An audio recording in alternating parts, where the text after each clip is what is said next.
जी बेटा, तो next one जो हमने डिफ़ाइन करना है दैट वन इज़ HCF, और इसके बाद हम एक्सरसाइज स्टार्ट करेंगे। Exercise number 6.1, HCF, highest common factor.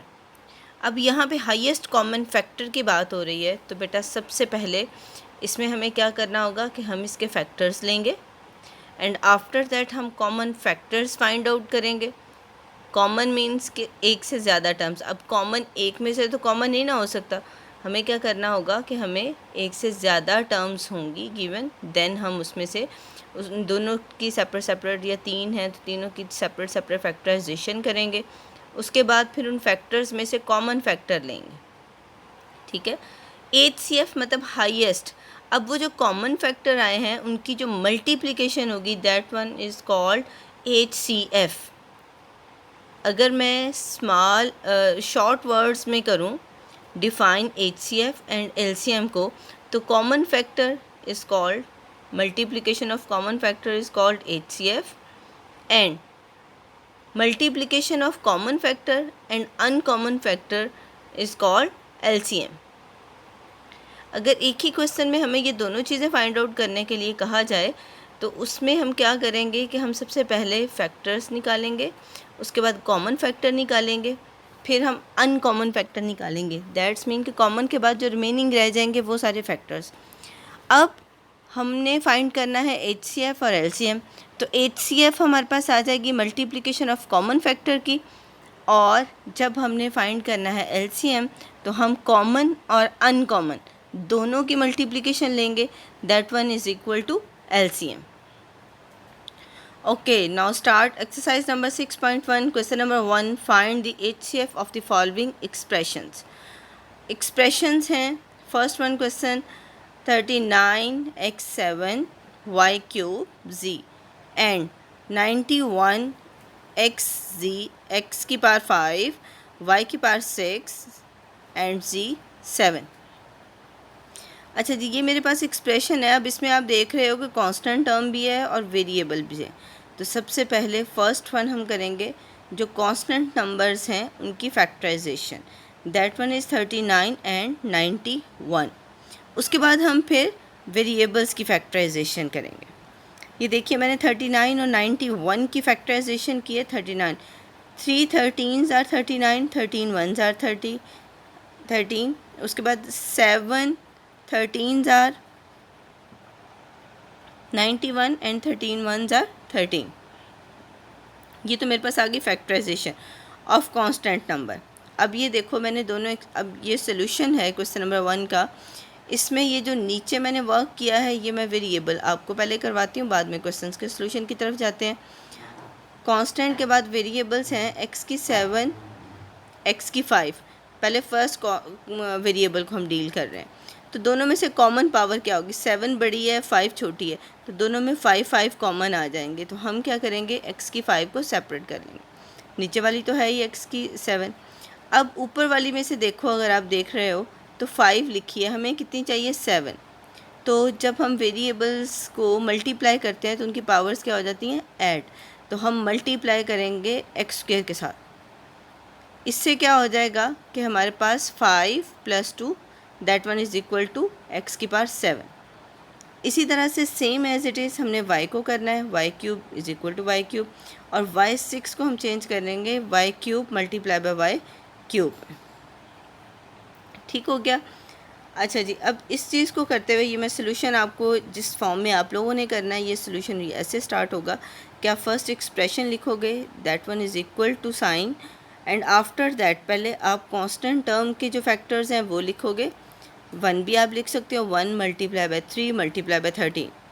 उसके बाद वेरिएबल्स की तरफ आ रहे हो तो नीचे वेरिएबल x की पावर जो है वो 5 है, तो ऊपर भी आपने x की 5 x की 2 में की, फिर y का क्यूब, नीचे 6 है तो y³ × y³, और z की क्योंकि पावर 1 है तो 1। अच्छा, ये मैंने हाईलाइट किया है, आपने पेंसिल्स के साथ ऐसे सर्कल कर लेना है इसको, ऐसे ही। इसमें से कॉमन टर्म्स एक स्टेप आप और HCF से पहले लिख सकते हो common factor CF stand for common factor. Common factor क्या आएंगे? 13 × x की पावर 5 × y का क्यूब मल्टीप्लाई बाय जी। ठीक हो गया। अब क्योंकि हमारे पास एक ही कांस्टेंट टर्म है जस्ट, और उसके साथ वेरिएबल्स टर्म आ रही हैं मल्टीप्लिकेशन में, तो जब हम इन सबको मल्टीप्लाई करेंगे that one is equal to 13 x की पावर 5 y की क्यूब इंटू जी। तो ये हमारे पास आ गया HCF। अब इसी तरह से इसका सेकंड पार्ट स्टार्ट कर रही हूँ। उसमें 3 टर्म्स हैं, 102 एक्स वाई का square z, 85 x square y z plus 187 x y z square. Same as it is, सबसे पहले 102, 85 एंड 187 इनको सेपरेट सेपरेट आपने फैक्टराइज करना है इन रफ वर्क। फैक्टराइज करने के बाद जो फैक्टर्स आए हैं वो 102 के हैं, 2 multiply by 3 multiply by 17, 17 is a prime number. 85 के किए तो 5 मल्टीप्लाई बाय 17, और इसी तरह से 187 के किए तो 11 multiply by 17। Same as it is हमने लास्ट क्वेश्चन के स्टेप्स को फॉलो करते हुए वेरिएबल्स को भी कर लिया। अब क्योंकि वेरिएबल्स में आप x की पावर स्मॉलेस्ट जो पावर है वो 1 है, तो हमने इसको 1 में किया। 1 जहाँ स्क्वायर है वहाँ 1 मल्टीप्लाई बाय 1, मतलब कि x मल्टीप्लाई बाय x होगा। इसको ऐसे लिखा, और उसके बाद ये देखिए मैंने हाईलाइट किया हुआ है जो कॉमन फैक्टर्स हैं, 17 x y एंड z, और इन सब की मल्टीप्लिकेशन आपके पास क्या आ जाएगी, HCF, 17 multiply by x multiply by y multiply by z। इसके बाद हम सेकंड क्वेश्चन पे जाते हैं। Find the HCF of the following expressions by factorisation. अब ये फैक्टराइजेशन है, सबसे पहले जो हमने किया था वो हमारे पास एक टर्म थी, ठीक है। अब इसमें मोर देन वन टर्म, पूरा एक एक्सप्रेशन है। इसमें आप देख रहे हो कि फर्स्ट में भी 3 टर्म्स हैं और सेकंड में भी 3 टर्म्स हैं। सेम एज इट इज़ जिस तरह से हमने फैक्टराइजेशन का प्रोसेस चैप्टर नंबर 5 में किया उसी तरह से किया। 1 बाय 1 दोनों को सबसे पहले फैक्टराइज करेंगे और देन हम इसके कॉमन फैक्टर्स फाइंड आउट करेंगे। फर्स्टली मैं देख रही हूँ x square plus 5x plus 6।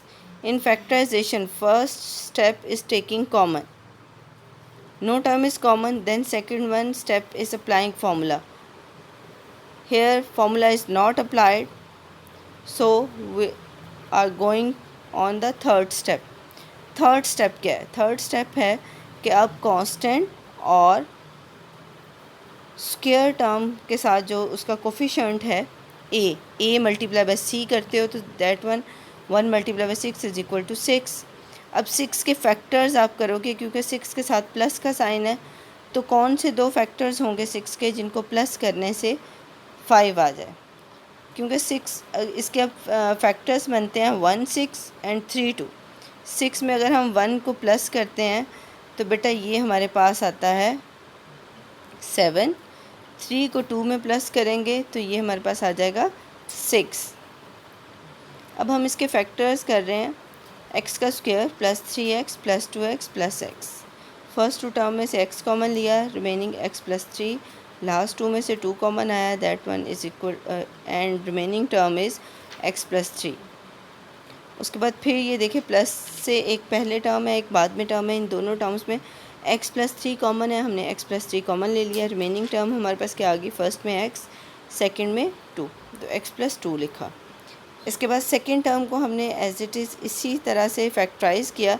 अब इसमें क्या आएगा, AC की मल्टीप्लिकेशन के साथ नेगेटिव का साइन है, तो दैट्स मीन कि इसके जो फैक्टर्स आएंगे उनको सब्ट्रैक्ट करने से B की टर्म आएगी हमारे पास, उनको सब्ट्रैक्ट करने से B की टर्म आएगी।